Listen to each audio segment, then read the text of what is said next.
First time. Lot of thank you. మీకు అందరికీ ప్రత్యేక ధన్యవాదాలు sir. Thank you so much again. Thank you. So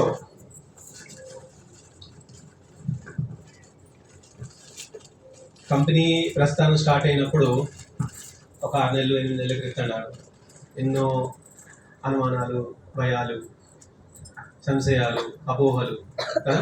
అంటే మన సంస్థ లేదా మన మేనేజ్మెంట్ లేదా నా గురించి తెలవని అసోసియేట్స్ పడ్డ చిన్న గ్లిచ్ అని చెప్తా. అవార్డు ఇస్తారో ఎవరో, టీవీ వస్తుందో రాదో, టైం టు టైం పేవర్లు వస్తాయో రావో, ఉన్నాయా సార్? డౌట్లో వచ్చుంటాయి కదా. మీకు లేకపోయినా మనల్ని అడుగుంటారు కదా కదా.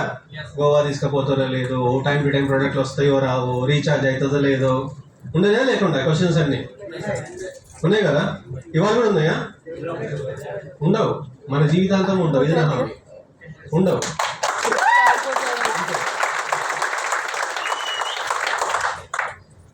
సో ఐ బిలీవ్ ఈ 6 నెలల ప్రస్థానంలో మనం ఏంది, మన కంపెనీ ఏంటి, మన సర్వీస్ లెవెల్స్ ఏంటి అని ఆల్రెడీ వీ హ్యావ్ ప్రూవెన్ కదా. మీరందరూ కన్విన్స్ అయి ఉన్నారా? నో అన్నా కూడా చెప్పండి.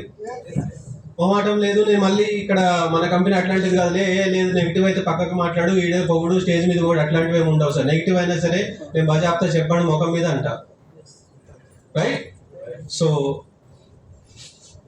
మనస వాచ కర్మన సర్వీస్ లెవెల్స్ అండ్ కంపెనీ రెప్యుటేషన్ని దృష్టిలో పెట్టుకొని అహర్నిశలు మనకి ఇన్ని సంవత్సరాల నుంచి సంపాదించిన ఏదైతే రెప్యుటేషన్ ఉందో అది ఎట్టి పరిస్థితుల్లో పోకూడదన్న ఉద్దేశంలో మా ఎఫర్ట్స్ అనేవి కనబడుతూనే ఉన్నాయి. And all this happen just a matter of 6 months.